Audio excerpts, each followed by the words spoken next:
Hello, everyone. Welcome to this second pre-departure orientation session. My name is Elizabeth Arroyo. I'm the Education USA Advisor located at the Esquina Franklin, Guadalajara, in Guadalajara, Jalisco, Mexico. We'd like to ask you to keep your microphones and your videos off during all the session today. Okay, and please follow the instructions that you see in the screen so that you are muted and your video is turned off during all the session.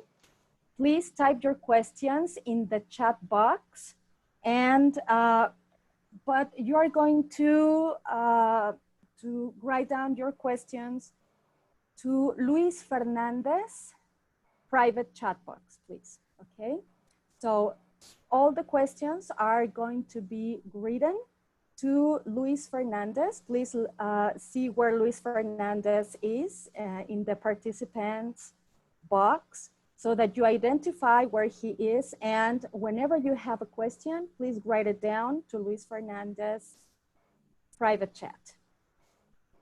Okay, this session will be available on the YouTube channel. At the end of all of our pre-departure orientation sessions, you are going to receive an email with a recording of this session. So please expect it at the end of all of our 8 sessions. So welcome everyone. Next, please, Nave. Okay, welcome to our second session, pre-departure orientation session. We're going to talk about your responsibilities as an international student in the United States.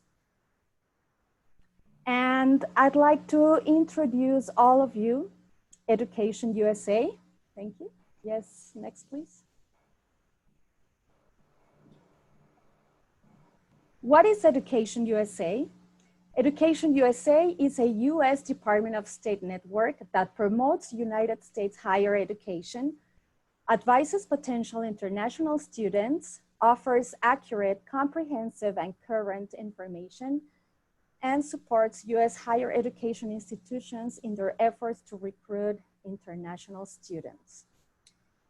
And I'd like to introduce you our guest speaker, who is Maria Mercedes Salmon.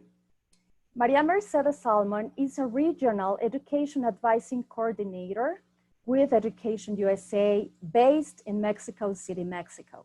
She manages a dynamic portfolio of centers covering 25 countries in the North America, Central America, and the Caribbean. With over 20 years of experience in the field of international education, she has worked in nonprofit and governmental settings in multiple countries. Throughout her career, she has facilitated intercultural learning experiences, developed and implemented educational programs, managed exchange opportunities, and worked with both students and professionals in an advisory capacity. Maria Mercedes completed her education in Ecuador and the United States, earning a bachelor's in international business administration from Universidad Católica de Santiago de Guayaquil and a master's in international affairs with specialization in public relations from Ohio University, where she attended as a Fulbright foreign student. Maria Mercedes joined Education USA in August 2002 first and has become passionate about training and facilitation, transformational advising, empowerment of students and advisors, team building, and most recently, building strategic partnerships to enhance mobility. Welcome, Maria Mercedes. Thank you, Elizabeth, and thank you to the Education USA Mexico team who's organizing this pre-departure orientation session for inviting me here today to share with you a few thoughts on what are some of your responsibilities as an international student when you are in the United States. But first, congratulations. You all have now become Mexican student ambassadors to the United States. As such, you are welcome as honorary guests in our neighboring country, invited by each of the institutions of higher education that have admitted you and in which you will be spending the next couple of years of your life. First, I would like to get to know you a little bit better before we get into some of the details of the session that we're presenting here this afternoon. And I would like to do a little polling here and ask you where, in which region of the United States you will be starting your academic studies this fall. So we have multiple options. It's just for my own reference to know where you'll be headed. Great. We have a few of you who will be enrolling in schools in the Northeast, some of you in the Midwest, as I did. I went to school in Ohio, as Elizabeth said, so I'm a Midwest product, the Northwest and the Southwest. I was hoping to see maybe somebody is attending Alaska or Hawaii, but we are not quite there yet. Maybe in incoming pre-departure orientations. So wonderful. Thank you so much for sharing with me where you will be attending starting this fall. And again, congratulations on your admissions to your institutions. I'll begin now by sharing with you the agenda that we're going to be covering today. So if we can go to that agenda slide, please. We will begin by familiarizing ourselves with some important terminology and processes that you should understand before you arrive in the United States, which I'm hoping it's gonna give you some context and background, and it's gonna help you understand why there are certain responsibilities that you will need to be careful about, as well as some of the benefits that you will also have access to while studying in the United States. We'll talk a little bit about CVs. You probably have heard this term. I'll explain what it is, how it was formed, and why it exists. I'll also share with you what will be the process of obtaining and maintaining your student or exchange visitor status while you're in the United States. We'll touch a little bit about employment while you are an international student in the US, and we'll wrap it up with some fun information about taxes as an international student in the United States. So next slide, please. Again, you have received that super exciting email, which tells you that you have been admitted, hopefully, to your dream program and that you will be starting soon. I'm sure that you have received multiple emails after that, or perhaps your institution communicates with you through a student account, through their own online platform. However, or whichever way of communication, you are on top of that, you are constantly communicating with your school. I wanted to share with you what the process is after you receive this great news, and what happens, what takes place between that moment and the moment that you finally receive your I-20 or your DS 2019 forms, which we talked a little bit about during our first session last week, and in which we will be talking a little bit more in our coming sessions on student visas. So let's take a look at what this process looks like. Next slide, please. Once you're admitted in your school, that admissions team will notify your designated school official, or DSO, who is certified by the Student and Exchange Visitor Program, another acronym, SEVP, a program of the Department of Homeland Security. Another acronym for you, DHS. As you will learn from all of our sessions here today, there are a lot of acronyms that we use as Education USA, as international students, as US government. So you need to keep track of what these acronyms are so that you fully understand where we are and you don't miss anything when you are in the United States. Once your DSO has received the news that you have been admitted, this person, as again, will go into SEVP and will access the CVIS platform.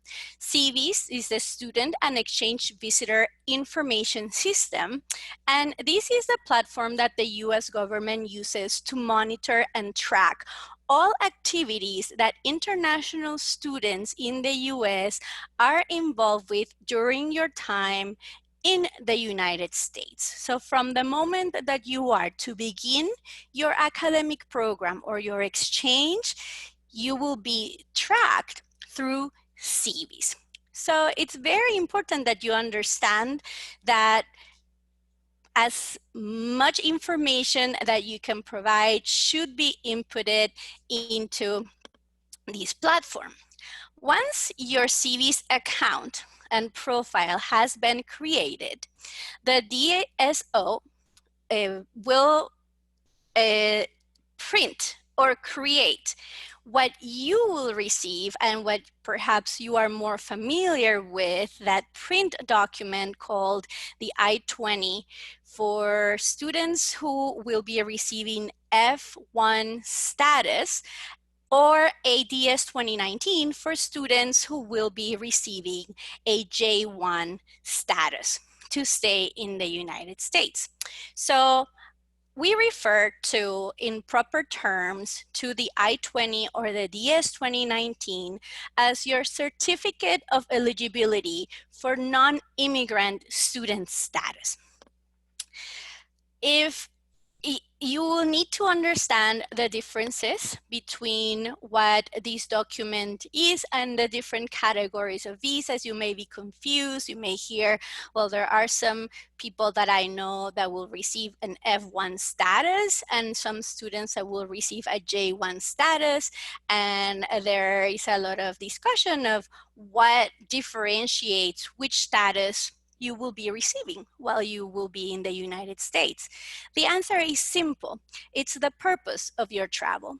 So if you are engaging with the United States, with a US higher education institution to be a student, which means that most likely you will be paying for your own studies, then most likely you will be considered that, a student, and you will receive an F1 status or an I-20, and you will apply for an F1 visa, which will be stamped in your passport.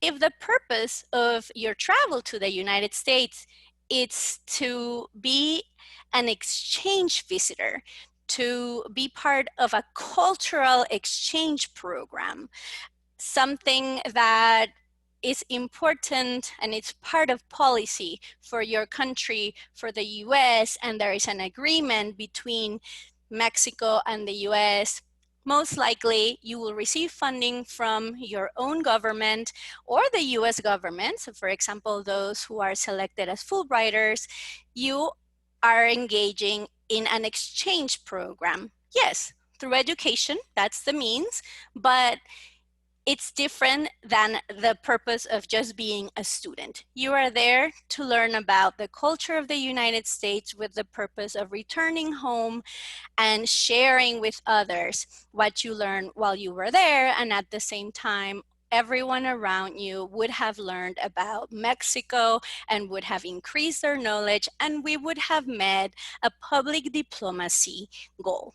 So There you go. A little bit complicated perhaps at first to digest, but there are differences between who is a student and who is an exchange visitor in the United States. And you need to familiarize yourself, and be very clear about what your status is so that you can understand better what your responsibilities are, but also what are some of those props that you'll have access to while you are in the US, because they're a little bit different between being an F1 student and a J1 exchange visitor.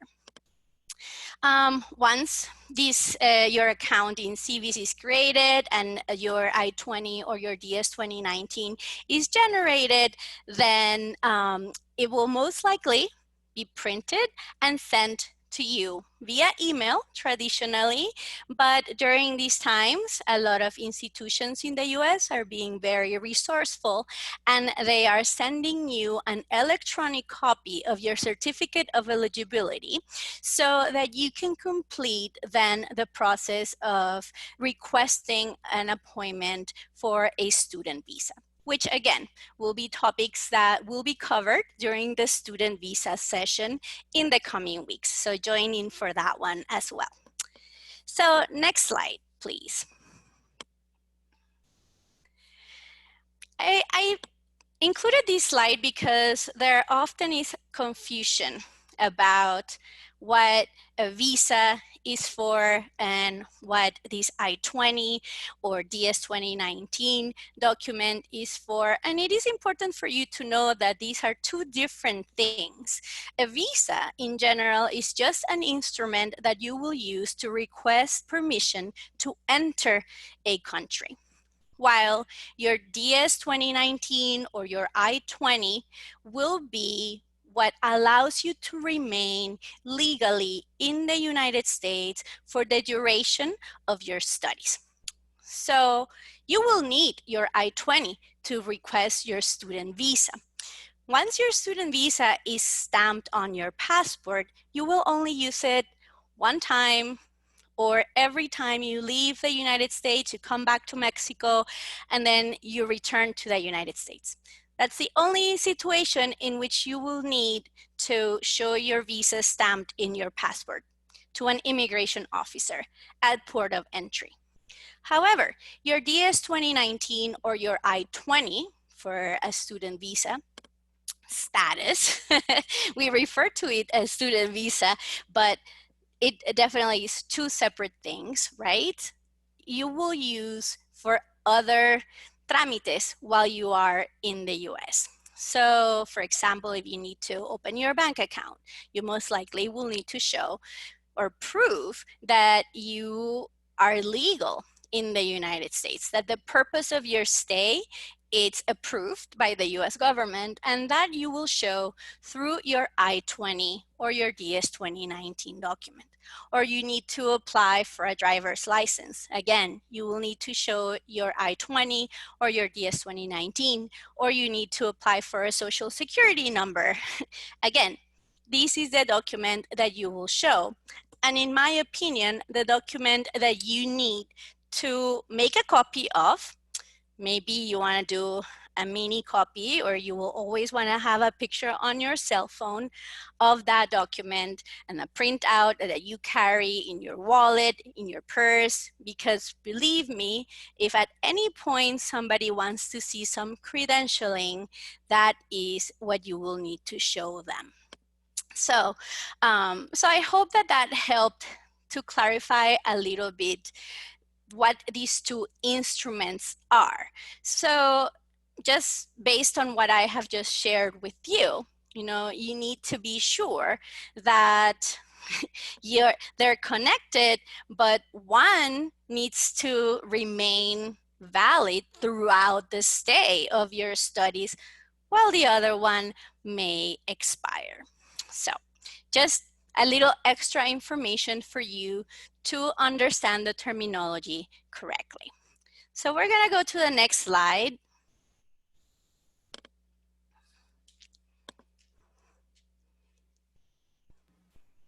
Okay, and we're going to have a very quick activity, and I'm going to ask you something, and please send me your answers to my private chat. Elizabeth Arroyo, please find my name in the participants box so that you share your answer to me. And your answer is going to be only true or false. Okay, ready? So let me ask you, if your visa expires on your passport, but your I-20 DS 2019 is still valid, are you okay to remain in the United States? True or false?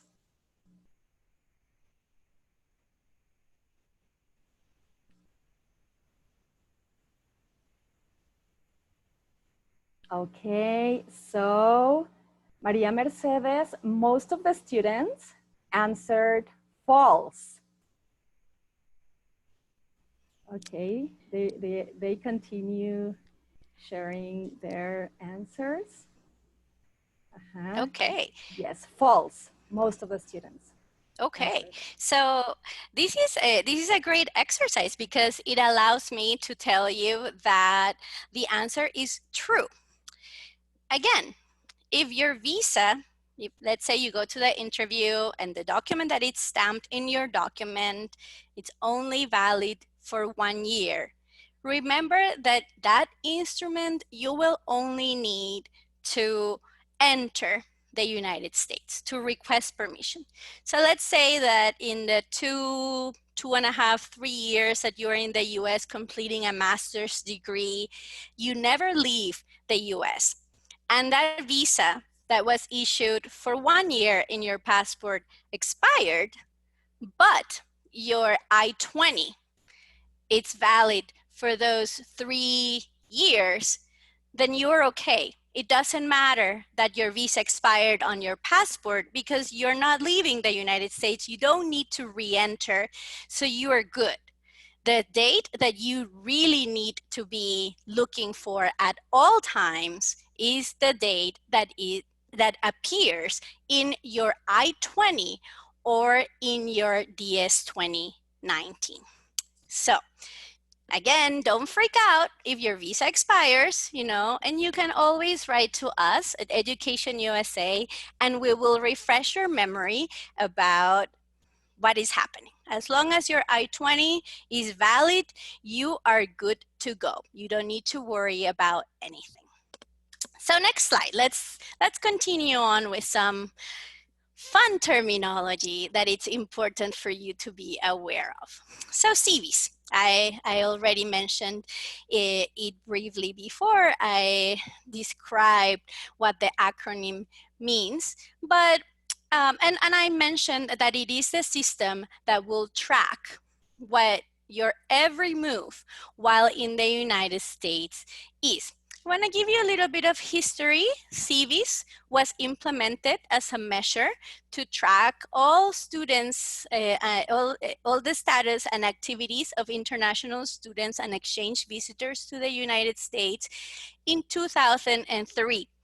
Some of you may be very young to know what the September 11th of 2001 events were, but this is actually a consequence of that horrible, horrible incident that the United States suffered.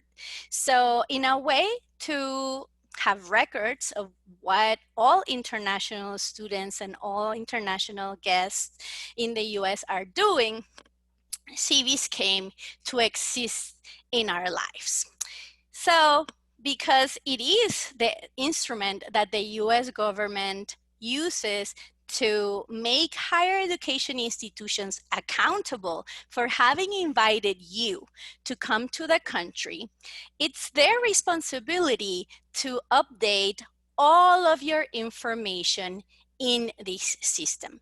At all times, it is very important that your designated school officer enters and updates any changes to anything that affects your stay while you're in the US. So what does this refer to? It refers to simple things such as your address, where you live, your email address, your cell phone number.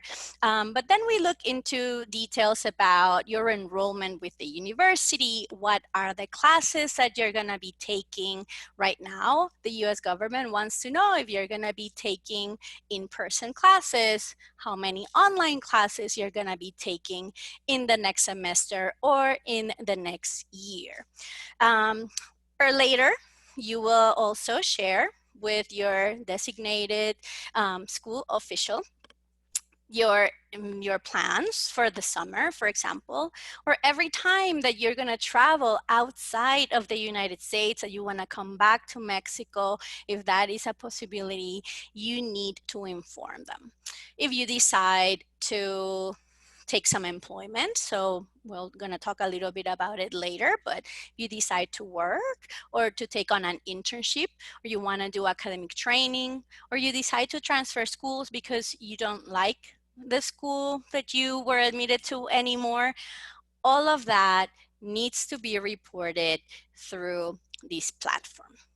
In order for you to be compliant, it's important for you to know that you need to prove to the US government, Homeland Security, that you are in the United States as a full-time student, as it is defined by each of the institutions that you have been admitted to. So, moving on. Here are some of the recommendations in terms of reporting for F1 and J1 students upon arrival. Within the time that you enter the United States, and no later than that starting date, go back and take a look. Those of you who already have your I-20 or your DS 2019, be very familiar with the date that says start program.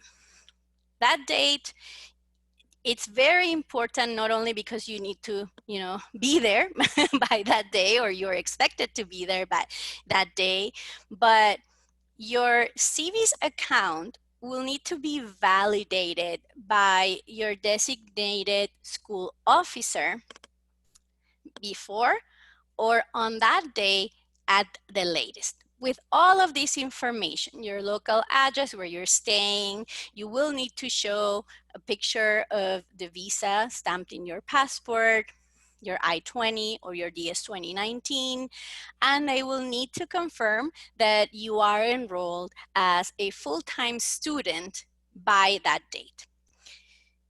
If you do not submit this information or share this information with your designated school official, that person will not be able to go into CVS to update your data, and the system automatically will expire your I-20 or your DS 2019 if nothing has been entered by that start date reported. So what happens? What does that mean if your I-20 becomes invalid? It means that you have no status in the United States. It doesn't matter that you have a visa on your passport. I hope that we now are very clear that the visa only allows us to enter the country. But if we have no valid I-20, then it means that you are gonna need to leave because you no longer have status and you could be in violation of some of your rights there. So please remember, it's very simple. The day you arrive, continue to be in communication with your officer at the school so that they know your every move and it can be reported on CVs so you can avoid some not so fun situations, because having to validate or reactivate your CVS account may take a little longer. In some cases, it may not be possible to do so, and a new account will need to be created, and that just complicates a lot of things. So please just follow these recommendations that we're sharing here with you. The next slide, I will be sharing with you in the next one, please. What you need to do to remain in status during your studies. So yes, so we'll go to the next slide. Again, as I mentioned earlier, right? We encourage you to share with your designated school officer anything that comes up in your life. Just leave your love life out of this, but everything else, please do share with us. And I mean with them, not with us, with them. If you decide to, travel outside the United States, or you engage in an internship, or you decide to do study abroad, then all of these should be reported every time that it happens prior to your travel. I've seen and heard cases of many students who share this information with their school official, and they already are in Japan during their internship, and or they have come back to Mexico and their CVs still indicates that they are in the United States. So again, every time that you're going to leave the country, that you're going to engage in something new before it starts, do report it. For changes such as you decided to change your name legally, which does happen in the United States, or you move, or even your parents here in Mexico move, and you need to update that information with the university and with the US government. And also you will need to share with your DOS that you are completing your program earlier. Some of the things you may think, well, if this person works at the university, why do I have to be updating them? Because they are, first of all, not following or tracking where you are every day. You will see. Once you get there, your life will become around your department, around the library, around the people who surround you. But you're not visiting the international student office every day.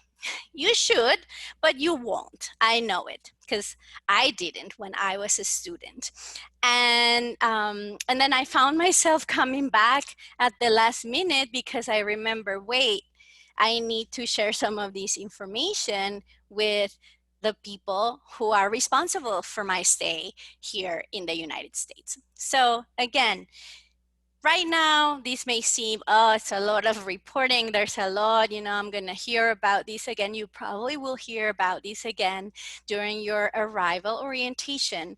And if not, later on, once you're there, week 5 of your semester, it has begun. Take a look back at this session, at these slides that will be shared by the team, Education USA Mexico, with all of you who are participating here with us today. So, shall we go to our next question? Okay, let's see, Maria Mercedes, if our students are following you during this session. And we have this question: what does DSO mean and where can I find it? I would ask all of our participants to write down your question, your answer to this question in my private chat box, please. Elizabeth Arroyo's chat box again. Okay, we have our first answer, and it is designated student official at the International Student Office. Do we have any others? That was pretty close, pretty close. Is the designated school official. Yes. And exactly. we have this title because this is the only person who is certified by the US government, by SEVP, to do this. So you must know that not just anyone in the International Students Office can update your CV's account. It has to be done by your your designated school officer. So that's why you need to become very familiar with whom this person is. There will be others who will be helpful and they will give you information, and we'll have another session in which you can learn about all of the joys of visiting the International Student Office. But for now, we're talking about that one person that is going to be responsible as much as you will be to make sure that you remain in status while you are in the United States. So, great. Thank you for paying attention. I know it's a lot of content. I know it's a lot of acronyms and a lot of new information, but I'm sure you'll all be pros, and maybe next year you'll be sharing with us some of your experiences in engaging with your DSO at your school. Great. Moving on. Let's move on. Okay, first of all, I'd like to ask all of our participants to write your questions in the chat box that belongs to Q&A Luis Fernandez, please.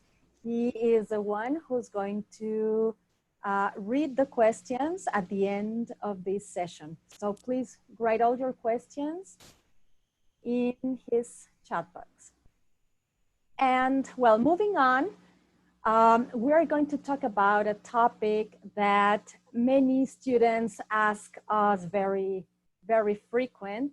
And this is about if students can work in the United States while they are studying. So we're going to talk about employment as an international student.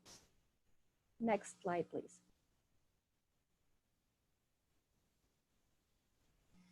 Okay, employment as an international student having an F1 visa.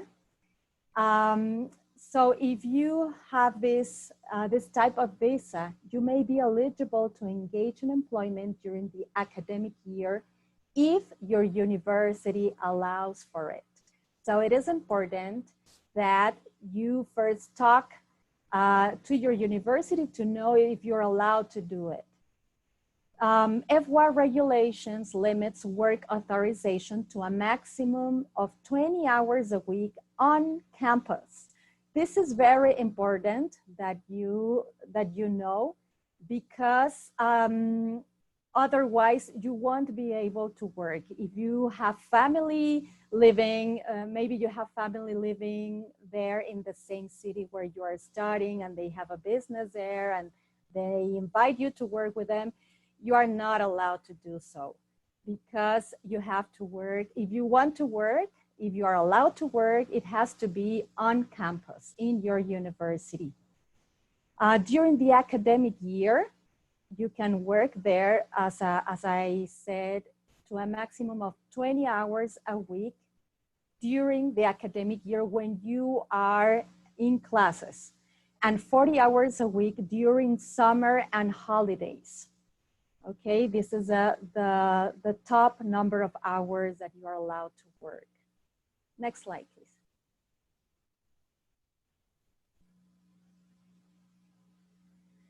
Okay, and talking about some practical training that also many students ask us this question, yes, that if they are allowed to do some practical training at the end of their studies or during their studies.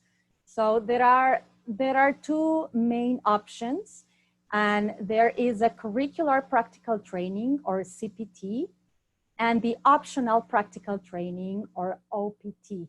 And you can do this off campus. Generally, there are universities that have agreements with other universities, with institutions, with some companies.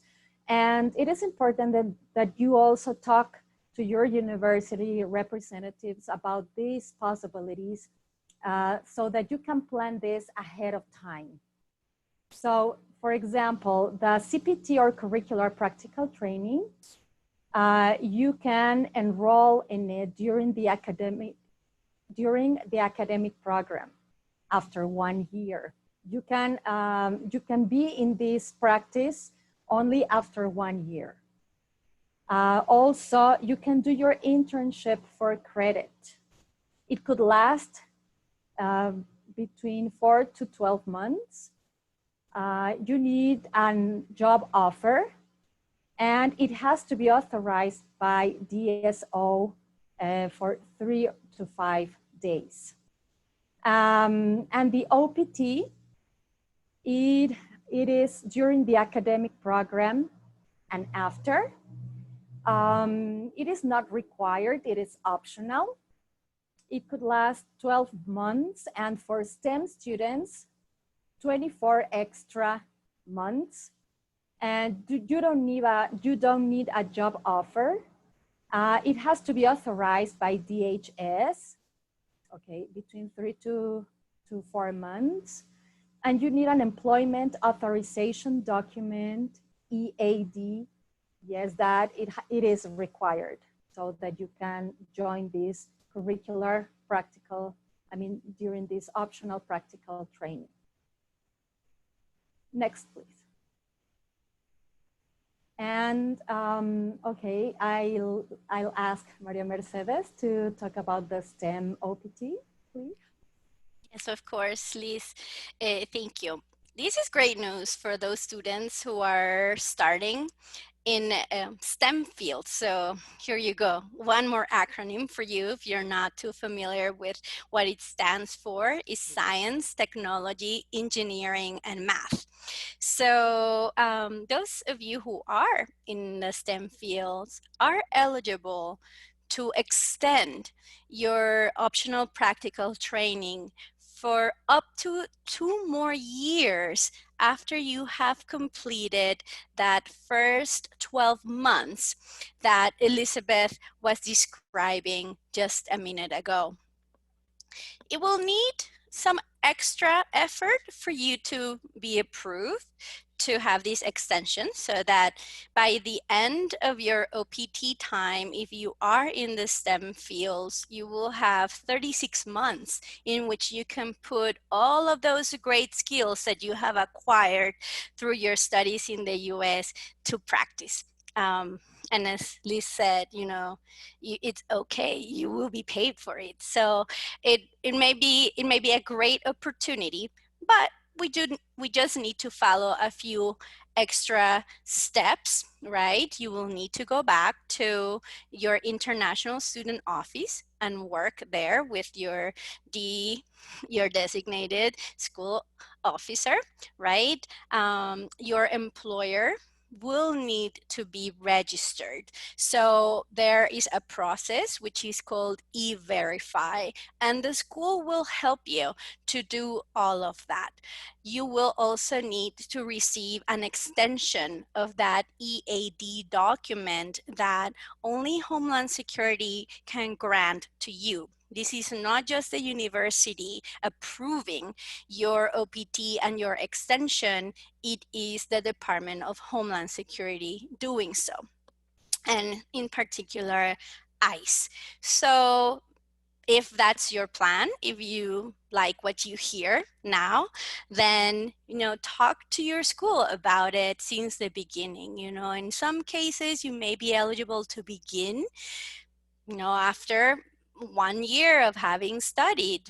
If it's not required by your program to graduate, then you have this option of OPT during and after. So ask around, ask all the questions, ask Education USA, but mainly ask your school how you can go about this. Please do not wait until the last minute. As Liz just said, it will take approximately 4 months for this EAD document to be approved. So before you graduate, you need to go to your international student office and ask all the questions and submit your application so that you can be eligible for OPT and for STEM OPT. So let's go to the next slide and see what new questions Liz has for you. Okay, so again, please write down your questions in my private chat box, and I will give you a little bit more time to answer. So the next question is, how many hours are you legally allowed to work on campus during your studies?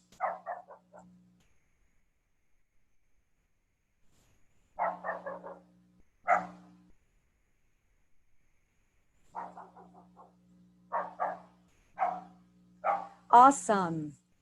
Most of our students answered correctly. Okay, you are allowed to work 20 hours per week during the school year and 40 hours per week during the summer. Excellent. Great. So you are ready. You are ready to know what you need to ask when you arrive on campus. But there is one small detail, one minor detail that you need to know about in order for you to be eligible for any of the options that Liz and I just described to you as employment in the US. You will need to apply for a social security number if you are going to work. So we give you some tips here on what you can do, but of course, the International Student Office will have more information for you about how to go about applying to your Social Security number. You will have to go to the Social Security Administration, and let's go to the next slide so I can share with you some of the documents that you will need to provide. If you go to the link provided, ssa.gov, you will be able to file your application for a Social Security number. You will have to submit all of these documentation listed here, right? So an enrollment verification letter, your International Student Office will issue that letter. A job offer letter. Again, if you're working on campus, this will be given to you by the university. If you're working outside of campus because you're engaged with CPT or OPT, then the employer should issue that letter to you. You will need to submit a copy of your passport, your application, and you need to, of course, prove that you're active in the SEVP system, which is probably all of you already answering your I-20 or your DS 2019. And then here's a new item that we haven't talked about, which is the I-94 number. In the past, if probably your parents remember the times where we needed to fill out an I-94 form. It was a long blue form that we needed to complete every time we traveled, right? That no longer exists. When you arrive at port of entry, the officer who will interview you will just stamp your passport and write dates and numbers there with that little oval stamp, right? It doesn't mean that you did not receive a 994 number when you arrived. It is just online. So here we are telling you how to retrieve that number, which you will need in order to request your Social Security number. You can visit cbp.gov to retrieve it. You'll probably need to enter some information from your passport, from your I-20, and there should be no problem.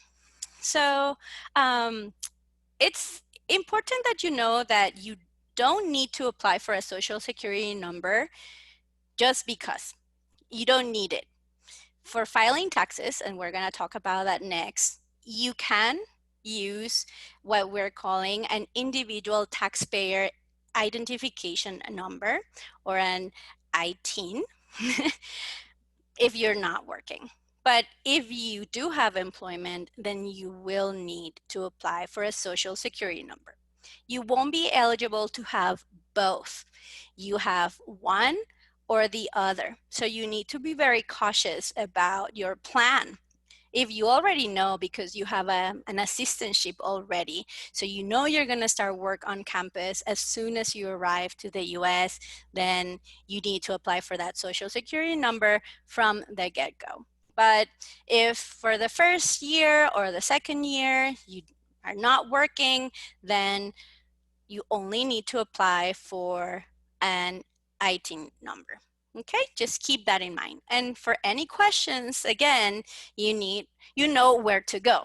You will need to visit that one office that will become you. It will be very familiar to you by the time that you graduate. So moving on, we're gonna just cover some important information on taxes. Yes, taxes. Taxes in Mexico, taxes in the United States. You all are responsible for completing this process on your own. There will be many warnings.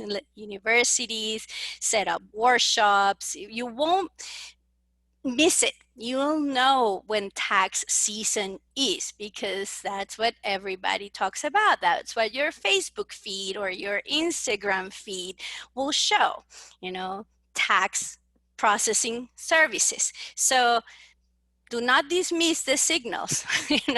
Don't be, some people may think, oh, I know this is interesting, but it doesn't pertain to me. It does pertain to you. All of you are required by law to submit a tax statement declaration. We need to know when and what format is the one for you. So let's go to the next slide. So you can see some fun facts there. Important, April 15th, it's the due date for everyone, US citizens and non-US citizens, to submit your taxes. If you do work, you will receive a W-2 form from your employer. So you will probably receive your W-2 form by the end of the calendar year. When I say calendar year, we're talking January to December.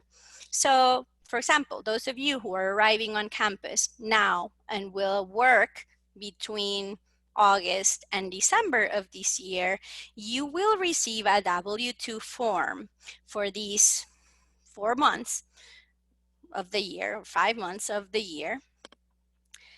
And then on April 15th of next year, of 2021, you will need to file taxes using that information that your employer, in this case, let's say it's the university, has shared with you. You will need the W-2 to fill out these tax forms. So pay attention to all of the details. Let's go to the next slide. And I will, share with you some tips on how to differentiate when you will need to pay tax. So we've talked about filing taxes, but then sometimes you have to pay taxes, right? And you're like, what? Wait, but I have a scholarship. How can I pay taxes? I didn't work, right? So you need to be very clear on what those situations could be looking like.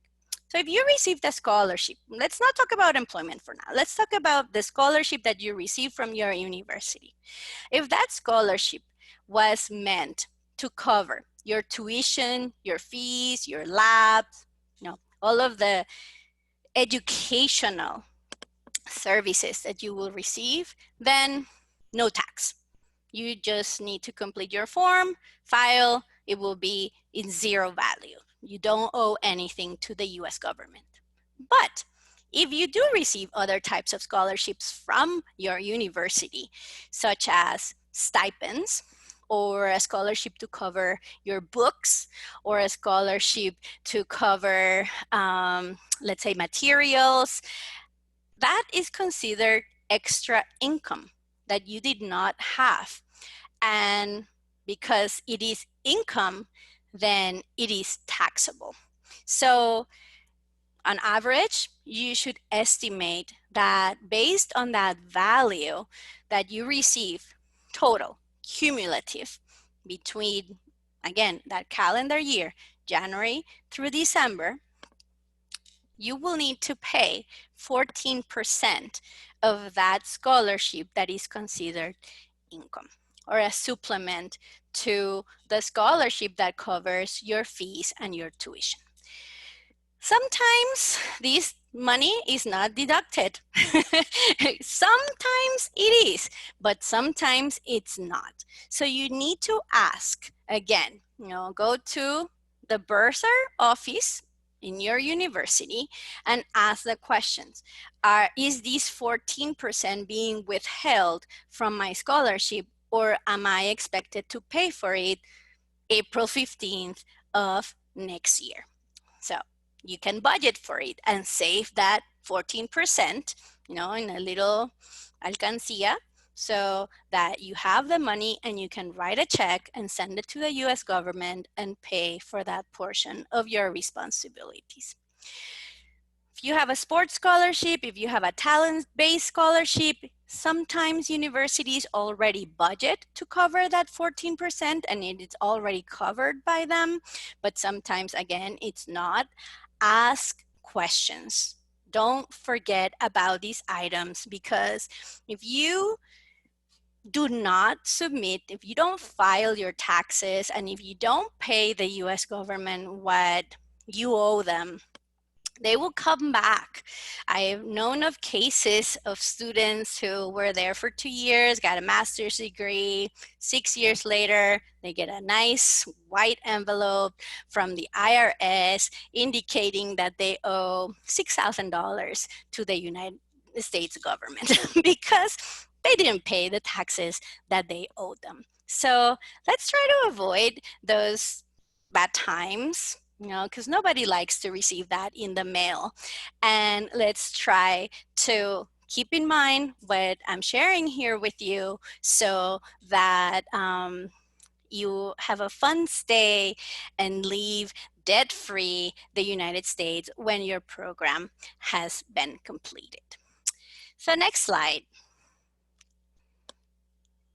just includes, again, some of the tips that I have been mentioning already. Budget carefully, so familiarize yourself with your obligations. Keep track of the calendars. I've mentioned them to you. January to December. You're gonna file taxes the following April. Now, sometimes there may be 2 different calendar years in which you're filing taxes. So again, let's just be very organized, keep track, and take advantage of all the services that the university will offer you to help you through this process. You won't be left alone, I promise you. And you probably won't need to pay for expensive services to be able to file your taxes. You are going to be able to do them on your own. So let's take a look at the last slide here. As a final reminder, no employment. This is the form that you will submit to the IRS on April 15th. Even when you have returned home for that year that you were here, you will need to file taxes once you're back in Mexico. Form 8843. So that's, you never worked, no employment, no internship, no PT, nothing, then we go with that form. If you worked on campus, if you did CPT, if you did OPT, then you are going to file a 1040 NR form, and you will need to have that W-2 form. So, write notes, take pictures, save this PowerPoint and recording wherever you are gonna dig it out from come tax season next year. And with that, I'll just wrap it up here. I think I've mentioned enough. Going on to the next slide. Remember and identify what the services that your International Student Service Office offers. Make sure you are in every mailing list, in every WhatsApp group. If it's through the university platform that you're gonna get notifications, then be sure that you're subscribed to those. And then, finally, I just wanna share with you a few links in the next slide. where you will have some good reads and access to resources that will complement the information that I have shared with all of you here today. So I do hope that you find these resources helpful. Always do let us know if you have questions. If you can't find the right person on your campus, we can, probably take a guess and guide you and direct you on how to find those answers to the questions. But ask away. It's the only way in which you won't get in trouble. There are never too many questions, in my opinion. So last slide, I just want to wish you a happy stay in the United States. So we go to, the last slide here. If you look at the comic, I do like to add some humor here for all of you. He didn't follow the rules, so he got in trouble. I want you to have a fun, trouble-less experience when you are in the United States. Again, congratulations to all of you for this experience that you're gonna be embarking on in the next couple of weeks. And with that, I'll wrap it up and I'll leave it for questions if we have some from the audience. Yes, we do. We have several questions. Great. They're in Spanish, so can I read them in Spanish? Of course. Okay. So the first question that we have is, if the university asks self-quarantine for 14 days before classes start, and my classes start August 17th, should I be leaving Mexico by August 3rd as latest? Well, that's a great question. Thank you. We do see a number of institutions asking all of our international students to quarantine before starting school. But the best place to get that answer on when is that last date that you need to report to campus to begin your quarantine is the institution. So go back and ask them an email and ask them to confirm that date, because you're gonna need that confirmation and you're gonna need that in writing. So in an email, it's good. That needs to be updated into your CV's account. And most likely you will need an updated I-20 form that can be sent to you electronically from the institution before you go to the consulate to request your visa. So again, best starting point is to get all of those solid details from your institution in the US. The next question is, how long does it take on average at the moment for the US Embassy to process Mexican student visas in Mexico City? Well, that's a great question for our session on student visas, which we're going to have later this month. Right now, as you know, the services are closed, but I hear that soon we're going to hear some good news about reopening. And as soon as they do, then I'm pretty sure that they're going to be posting real wait times for you to know. So just keep going back to that, the embassy webpage, and all of the updates that are there. Another good source of information for you will be the travel.gov website, where all countries are listed and you can get first real-time information to any updates from consular affairs. The next question is in Spanish. Entiendo que en el momento de llegar a Estados Unidos debo reportarle a mi DSO o DSO la información necesaria, dirección, visa, I-20, mi estatus, para mantener mi estatus legal. Sin embargo, esta información debe de ser descrita antes de la fecha de inicio de mi programa, descrito en el I-20. Lo que quiero decir es, ¿pongo en riesgo mi estatus si llego a Estados Unidos después de la fecha esperada de inicio para mi programa? Gracias.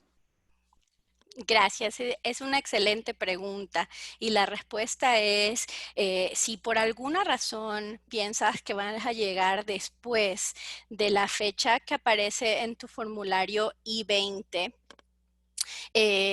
como starting date, entonces debes tener más comunicación con tu institución para ver si eso es permitido o no. Muchas veces esto no es permitido, que tú ingreses o empieces posterior a esa fecha, ¿no? Por varias cosas, por varias cuestiones, como mencionaba yo antes, el I-20 o el DS 2019 se emiten o se imprimen una vez que la información en SEVIS se ha alimentado y se generó ese perfil tuyo en SEVIS. Pero este tiene un tiempo de expiración si no se valida. Y solo se puede validar en el momento en el que tú ingresas a los Estados Unidos. Por eso se necesita la prueba del stamp en migración, ¿no? Porque entonces eso es lo que va a poner tu designated school official en SEVIS para validar. Es decir, tiene dos etapas. Se crea, se genera, está activo mientras no has llegado, pero se expirará en ese starting date si no ha habido un segundo paso que es validar ese CVS account. Entonces, si tú crees que no vas a llegar a tiempo, entonces te sugiero que tengas esta conversación con tu universidad para que ellos te puedan guiar de la mejor manera y ver qué alternativas tendrías para que no se te inactive tu cuenta en SEVIS y no tengas problemas. Gracias. La próxima pregunta es, where can I find DSO? Your DSO is going to be in your International Student Office. So don't worry, I'm sure that during your arrival orientation, you'll have an opportunity to tour campus, and the International Student Office will be a stop for you. If not, then ask for it. Ask for directions on how you can find it. The next question is, can I renovate my visa and my passport if I decide to? My school is right across the border, and so am I. Well, that's a great question, but again, one that I think we should save for our consular colleagues session later this month. The next question is, after the latest ICE announcements, does the university need to reissue my I-20 if the program will be hybrid? Yes. At this point, what we are understanding from the new guidance is that all I-20s will need to be reissued because the system requires updates. So if you look at the I-20 that you already have, there is a section that it's titled Notes. It may have some information right now, it may not. But right now, what it's being requested is that all schools write in that notes section how your schooling is going to take place. What's the MO? So if it's a hybrid, what the government is asking is that the university reports how many in-person classes you're going to take and how many online classes you're going to take. So everyone, from now on, everyone will need to have in that notes section that description on how you are going to enroll in school this fall in the US. So the good news here is that they can just go update the information on CVs and reissue a copy of the current I-20 that you have with these updates, and you can receive an electronic copy of these I-20, and you are going to be able to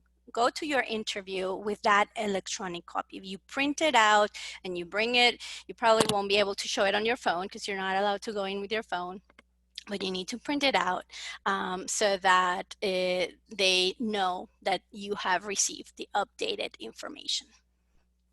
The next question is information about CPT and OPT available at the university websites, or is it something to ask directly to them?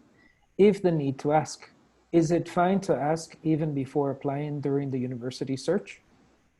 Of course, that's a great question to ask when you're looking at options. If that is a possibility, if it's going to be, as you learned today, CPT, it's a requirement for you to graduate. So most likely you will be working either with your department or you will be working with career services, which you will learn about in one of our upcoming sessions as well. So, but it is a great question to ask the university, what kind of support will I get as an international student if I need to do CPT because it is required, or if I want to do OPT, is there anyone at the school that is going to help me with that process? It's a very good question.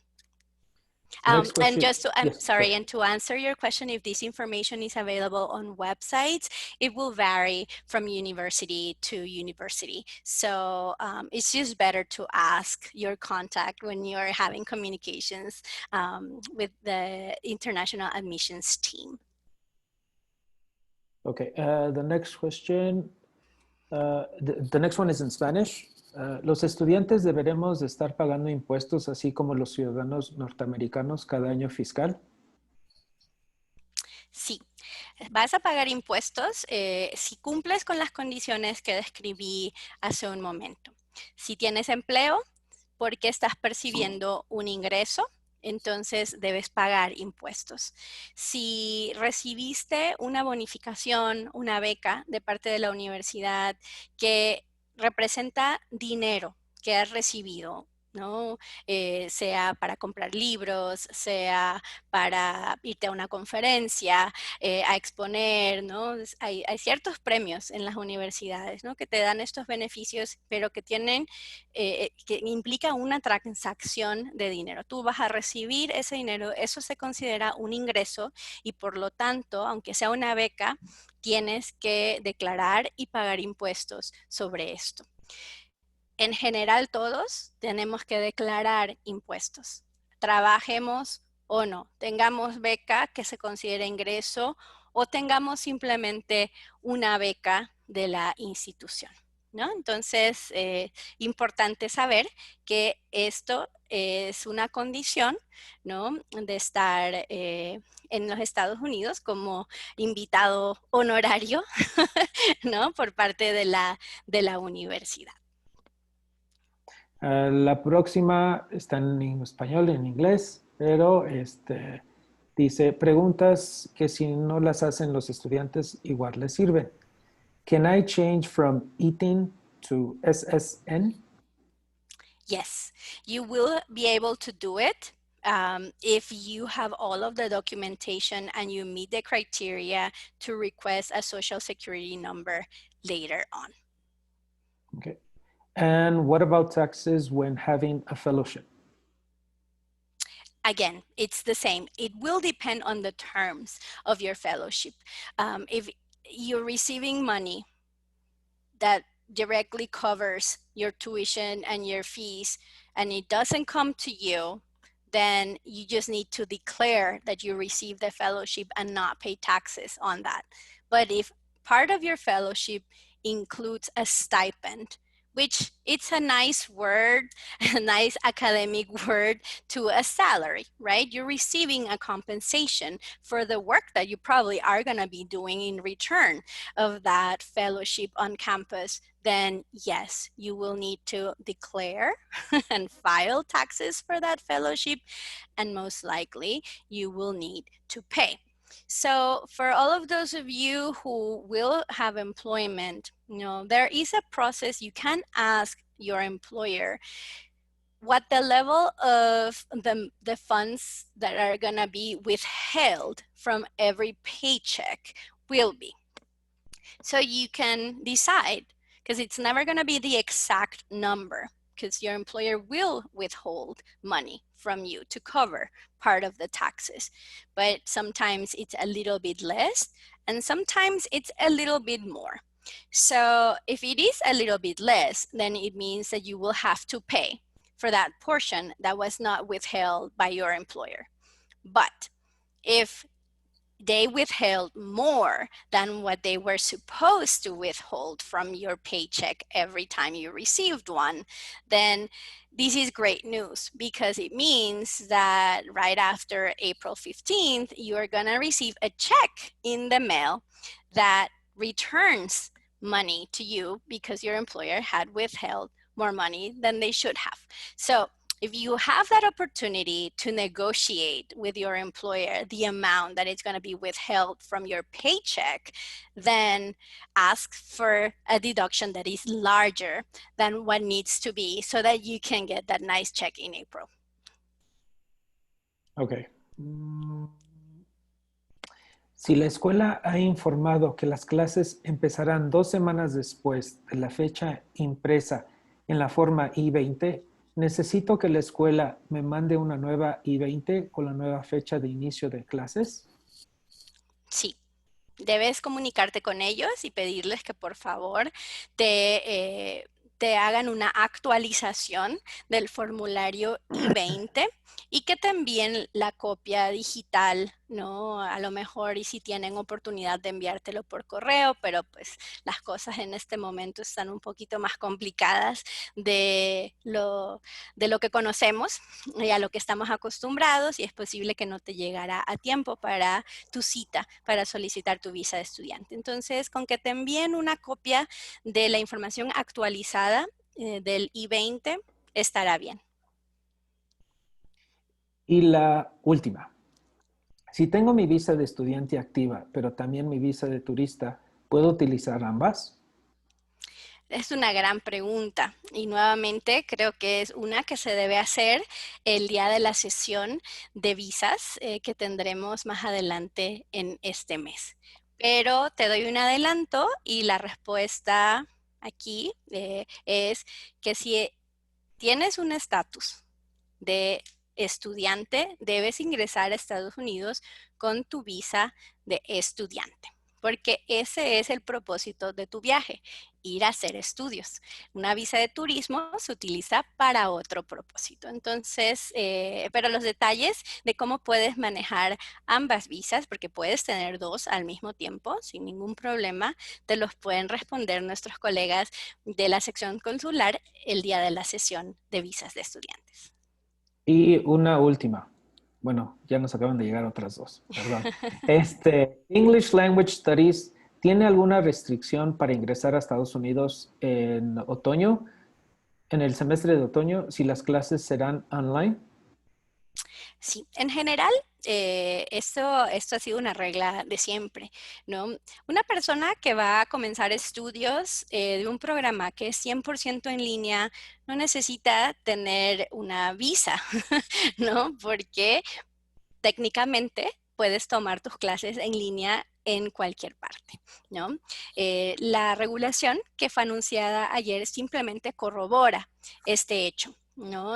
Que no es permitido que estés en los Estados Unidos tomando clases en línea, porque no se considera como una justificación para poderte dar esa invitación para llegar y estar allá si no vas a estar vinculado en actividades presenciales con la institución.